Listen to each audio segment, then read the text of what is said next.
students, so today in our class we're making Cubist Flowers. What you're going to need is you're going to need a piece of paper, you're going to need a pencil and maybe an eraser. You're also going to need some markers.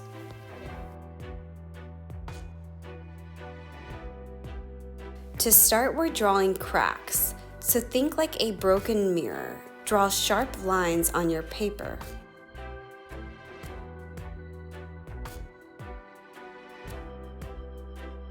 Try and let your hand move as natural as possible. Don't think too much.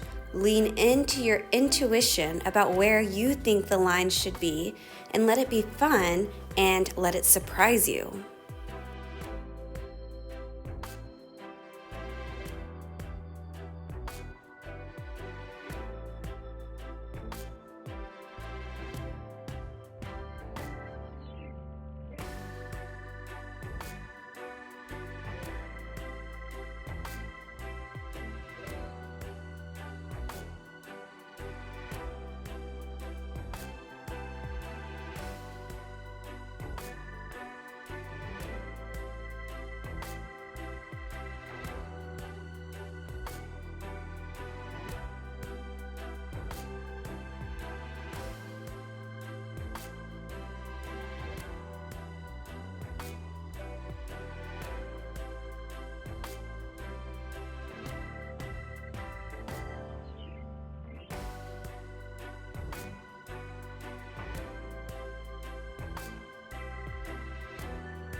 Once you finish drawing your lines to create those cracks, like a crack mirror, on a separate piece of paper, practice drawing your flower so you know what you want it to look like.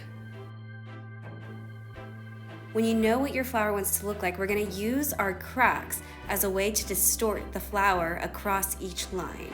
So how I did it is I made one larger and one smaller using scale to distort my circle.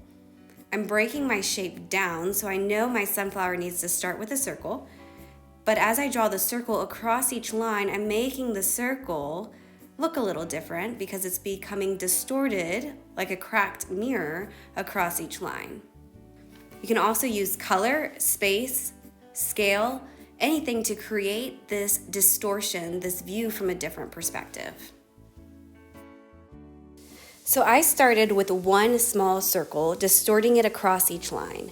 Now I'm doing a larger circle, and this is going to still be the center of my sunflower. And I'm going to continue to distort it across each line, but I'm going to make sure each spot where it's in the same crack is distorting the same way as the other line in the crack. So see, that one is small. I'm going to make this next one smaller too. And then this one's even smaller, and I gotta make that one just as small. I finished drawing my circles. I want to start coloring. The only reason why I chose to start coloring before I drew my petals was because I wanted to take a little break from drawing, from thinking this way, and I wanted to have fun with the colors. So if you want to draw your whole flower first and then color, you can do that, but I chose to color.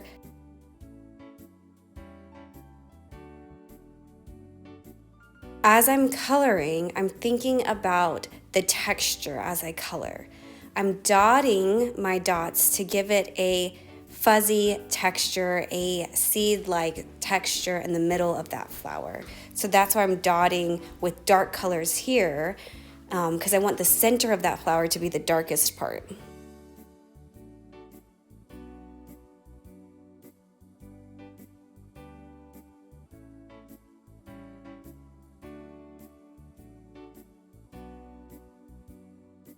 As I move to the outer circle, the second circle I drew, I want it to get a little bit lighter. So I'm transforming the colors still, trying to create that same sunflower and dotting, using that dotting technique to create that texture.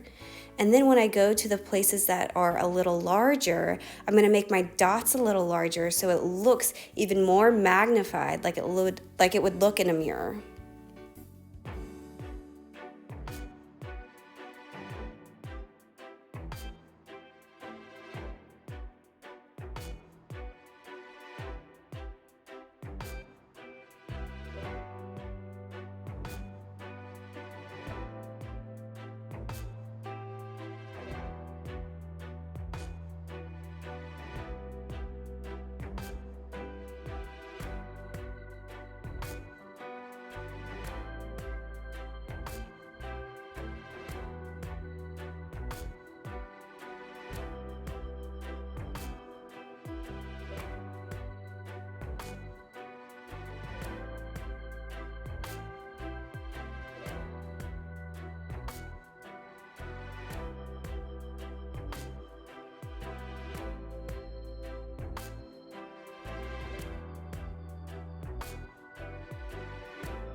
Now I'm emphasizing that line by taking that black marker through the cracks to make it look a little bit sharper, to make it look a little more geometric, just like that cubist feel.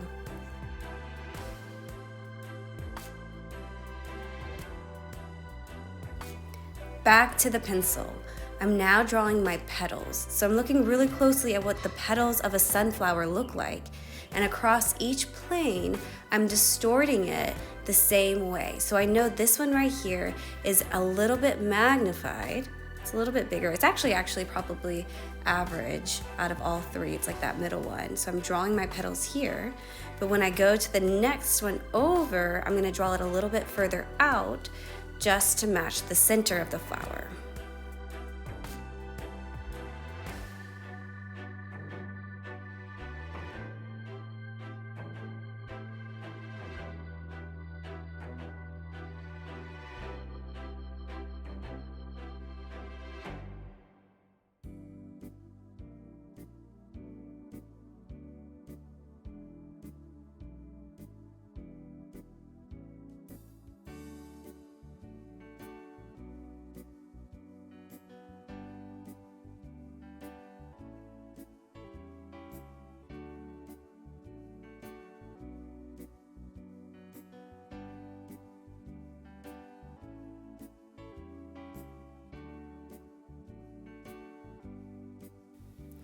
So as you can see with my hands, I'm measuring the center to the outside to try and measure where that petal should end, just like in the other sections. So it's about half, the petals are about half the distance from the outside of the circle to the center of the circle. And so that's how I am determining how far out my petals should be from where the center of that piece is. Now this next one is a little bit bigger, so I'm making it a little bit larger, come to that line. I need to distort it, and I'm distorting it a little bit.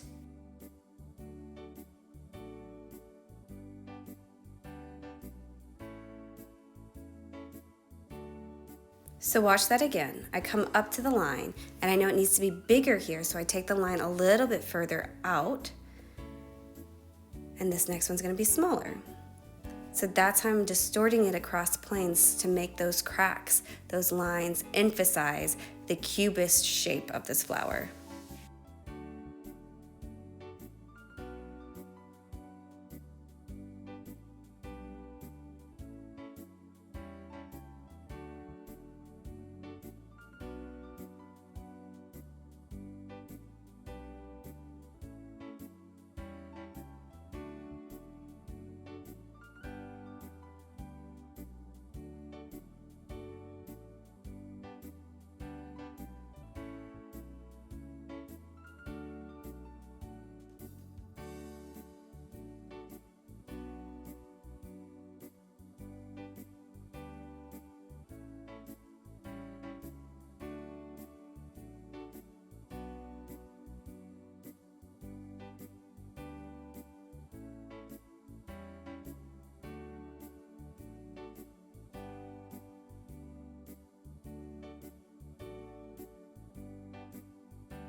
So once again, I want to find the length of the petal. So I'm going from the center of that specific circle, that specific geometric shape there, that specific cube, and I'm measuring that and then taking it out to the side to know and determine how far out that petal should be.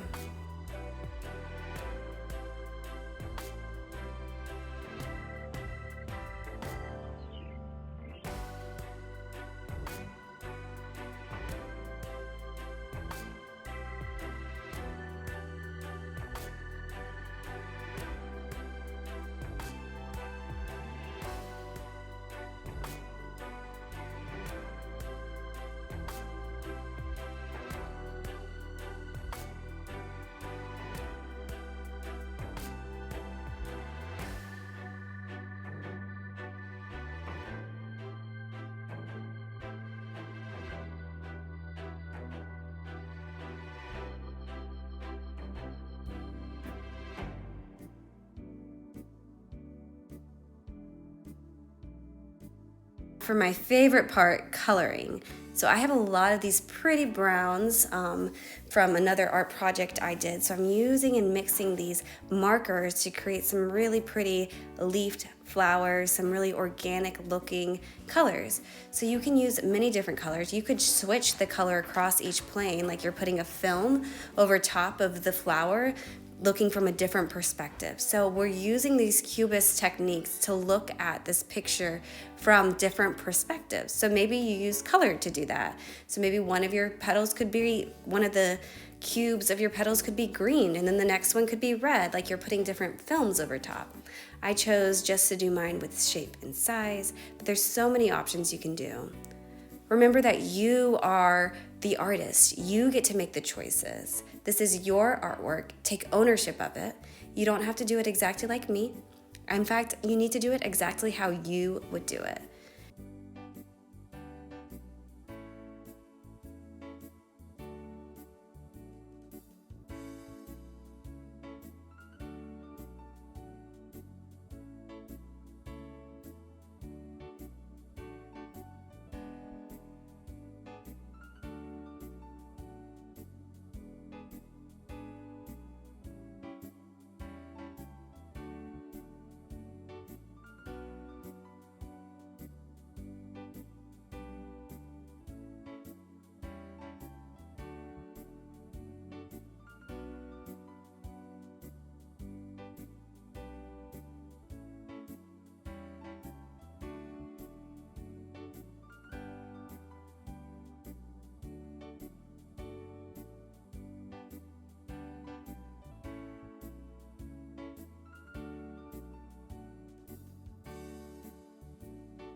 Almost there. Our last thing is to color the background.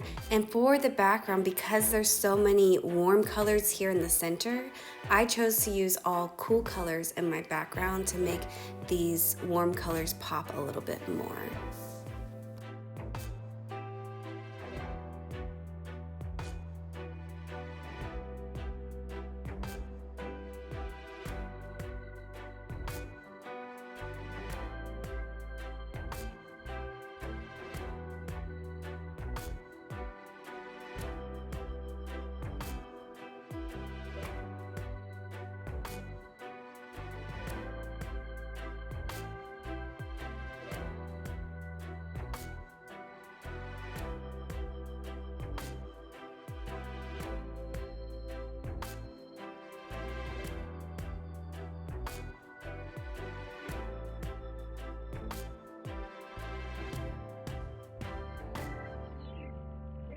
And there we have it, the Cubist flower. I think Picasso would be proud.